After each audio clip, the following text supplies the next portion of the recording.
தொழிற்சங்கங்களின் கூட்டமைப்பு சார்பாக வருகின்ற ஜனவரி 26 அன்று கோரிக்கை எழுதும் போராட்டத்தை அறிவித்திருக்கிறோம்.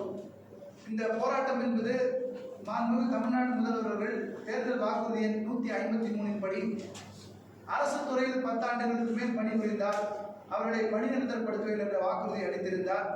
அந்த வாக்குறுதியின்படி டாஸ்மாக் ஊழியர்களை பணியாளர்களை பணிநிறுத்தப்படுத்த வேண்டும் என்ற கோரிக்கையை பிரதான கோரிக்கையாகவும், அரசு ஊழியருக்கு இணையான ஊதியம் வழங்க வேண்டும், இஎஸ்ஐ வசதி செய்து தர வேண்டும், தற்போது இருக்கக்கூடிய எண்ட் டு எண்ட் ஸ்கேனிங் என்ற திட்டத்தை அடிப்படை கட்டமைப்புகள் வசதி செய்த பிறகே கொண்டு வர வேண்டும், வாரிசு வேலை என்பதை உருவாக்க வேண்டும் மற்றும் பல கோரிக்கைகளை முன்னிறுத்தி ஜனவரி 26 அன்று நாங்கள் கோரிக்கை எழுதும் போராட்டத்தை அறிவித்திருக்கிறோம். அரசாங்கம் தேர்தல் வாக்குறுதியின்படி அளித்த பணி நிரந்தரம் என்ற கோரிக்கையை நிறைவேற்ற வேண்டும். டாஸ்மாக் பணியாளர்களுக்கு தற்போது உதவி விற்பனையாளர்களுக்கு 9,000 ரூபாய், விற்பனையாளர்களுக்கு 10,000 ரூபாய், மேற்பார்வையாளருக்கு 11,000 ரூபாய், இவை பிடித்தங்கள் போக மாத சம்பளமாக கிடைக்கிறது. ஒரு மாநகராட்சியிலே, பேரூராட்சியிலே, நகராட்சியிலே 9,000 ரூபாய் வைத்துக் கொண்டு 22 ஆண்டுகள் பணிபுரிந்த ஒரு ஊழியர் வேலை பார்ப்பார் என்று சொன்னால் அது கொத்தடிமை முறைக்கு சமமானதாக இருக்கும். எனவே அரசாங்கம் தற்போது கூட பொங்கலிலே 725 கோடி 46 லட்சம் வருவாயை ஈட்டி தந்திருக்கக்கூடிய, பல்வேறு உயிரிழப்புகளை சந்தித்திருக்கக்கூடிய, குண்டடிப்படுதல், வெட்டுக்குத்துக்கு ஆளாகுதல், ஆபாச பேச்சுக்கு ஆளாகுதல், பல்வேறு விதமான துன்பங்களை அனுபவிக்கக்கூடிய டாஸ்மாக் பணியாளர்களுக்கு பணி நிரந்தரம் என்ற கோரிக்கை அரசாங்கம் நிறைவேற்ற வேண்டும்.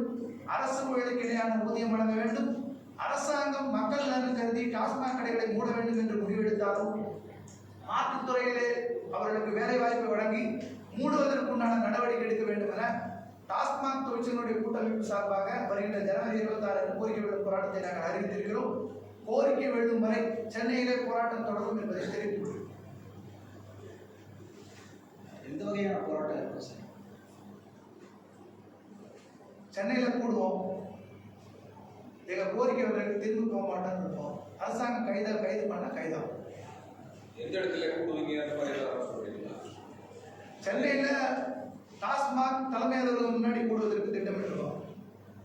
இல்லை முதலமைச்சர் வீடு முன்னாடி கூடுவதற்கு திட்டமிட்டிருக்கோம். உயர்நீதிமன்றம் முன்னாடி கூடுவதற்கும் திட்டமிட்டிருக்கோம். கடைசி நாளில் நாங்கள் சென்னையில் எந்த இடம்ன்றதை நாங்கள் அறிவிப்போம். ஏன்னா முன்கூட்டிய தகவல்ன்றது தொழிலாளர்கள் சேர விடாமல் இருக்கிறதுக்கு வாய்ப்பாக இருக்கலான்றதுனால கடைசி நேரத்தில் அறிவிப்பு வெளியிடலாம். எவ்வளோ பேர் இருக்கீங்க சார்? டாஸ்மாக் எம்ப்ளாயிஸ் எவ்வளோ பேர் இருக்கீங்க? டாஸ்மாக் 2003 36,000 பேர் இருந்தாங்க. ஒரு 600 கோடி லாபம் இருந்தது. தற்போது 2025 24,000 கோடியாக இன்னைக்கு சுருங்கிடுச்சு. ஆனால் 3ல் ஒரு பகுதி தற்போது இல்லை.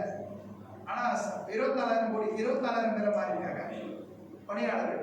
கணக்குப்படி பார்த்தா ஒரு பகுதியினர் இல்லை, ஒன்று இறந்து போயிட்டாங்க, பல்வேறு பேர் இறந்து போயிட்டாங்க, இந்த ஜாப்ல இல்லை. ஆனால் பார்த்தா 600 கோடி இன்னைக்கு 50,000 கோடியா உருமாறி நிற்குது.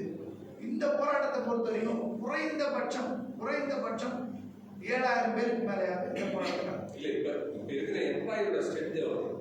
24,000 பேர். 24,000 பேர் தற்போது 2025 பணிபுரிகிறாங்க. ஏதோ எண்ட் டு எண்ட் ஸ்கேனிங்னு சொல்றீங்க, அதெல்லாம் புரியுது சொல்லுங்க. எண்ட் டு எண்ட் ஸ்கேனிங்னா உள்ள பாட்டில் வரும்போது பாட்டில் ஸ்கேனிங் எடுத்து, விற்பனை பண்ணும்போது ஸ்கேனிங் எடுத்து டைரெக்டாக எம்டி ஆஃபீஸில் அந்த தகவல் போயிடும். அப்படின்னா ஸ்கேன் பண்ணுறதன் மூலமாக ஒரு பொருளை எந்த ரூபாய்க்கு விற்கிறாங்க அப்படின்ற தகவல் நேரடியாக எம்டி ஆஃபீஸ் போயிடும். அதனால் ஒவ்வொரு பாட்டிலுக்குரிய விலையும் விலைக்கு ஏற்ற மாதிரி விற்பனை செய்யப்படும் அப்படின்னு சொல்கிறாங்க.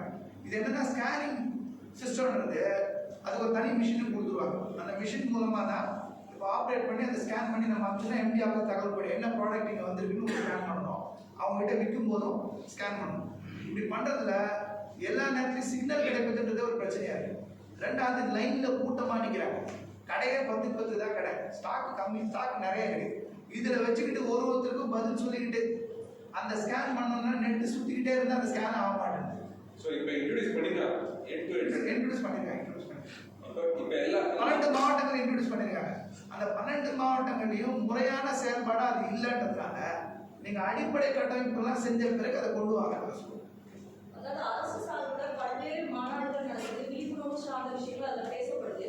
ஸோ டாஸ்மாக் குறித்தான விஷயத்தில் தமிழக அரசு எந்த அளவுக்கு மக்கள்கிட்ட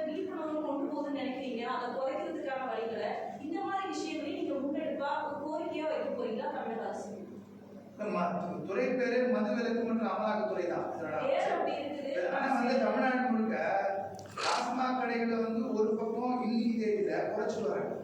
மணமகிழ் மன்றங்கள் FL2ன்ற பேர்ல தனியாருக்கு லாபம் சம்பாதிப்பதற்காக எல்லா மணமகிழ் மன்றங்களையும் இப்ப அதிகப்படுத்திட்டே இருக்காங்க. தமிழ்நாட்டிலே 1300 கடை வந்துச்சு, இன்னும் ஒரு 300 கடை வரப்போகுது. டாஸ்மாக் நஷ்ட கணக்கு காட்டுவதும், டாஸ்மாக் இயங்காத மாதிரி காட்டுவதும், டாஸ்மாக்ல சாதாரண மக்களுக்கு கிடைக்கக்கூடிய எல்லா பிராண்டும் இல்லாமல் இருக்கிறத பார்த்துக்கிட்டோம், தனியார் லாபம் சம்பாதிக்கிறதுக்கு பார்களை உருவாக்குறதுக்கு உண்டான வேலைகளை அதிகமாக தற்போது தமிழ்நாடு அரசு செஞ்சுட்டு இருக்கு. அப்படின்னா மது விலக்குன்ற கோரிக்கை நோக்கி நகரல, மது விலக்கு பதிலாக மணமகிழ் மன்றங்கள் மூலமாக இன்டைரக்டா டாஸ்மாக க்ளோஸ் பண்றோம்னா, இங்க இருக்கிற தொழிலாளிகள் வயிற்று அடிக்கிறதுனா, இன்னொரு பக்கம் மணமகிழ் மன்றங்கள்ன்ற பேர்ல ஏற்கனவே இந்த தனியார் நடந்துட்டு இருக்கிற மாதிரி யாரெல்லாம் வேண்டப்பட்டவங்களோ அவங்க பிரிச்சு கொடுக்கறதுக்கு உண்டான நடவடிக்கை போகுது. இப்போ தமிழ்நாடு அரசாங்கம் நாங்கள் கோரிக்கையிலே ஒன்று சொல்றோம், நீங்க மூணுனா நாங்கள் வரவேற்பதற்கு தயாராக தான் இருக்கோம். எங்களுக்கு கடையை நடத்தி எல்லா பொதுமக்களோட பிரச்சனையை உருவாக்கி தான் கடை நடத்தணுன்றதுலாம் விரும்புது.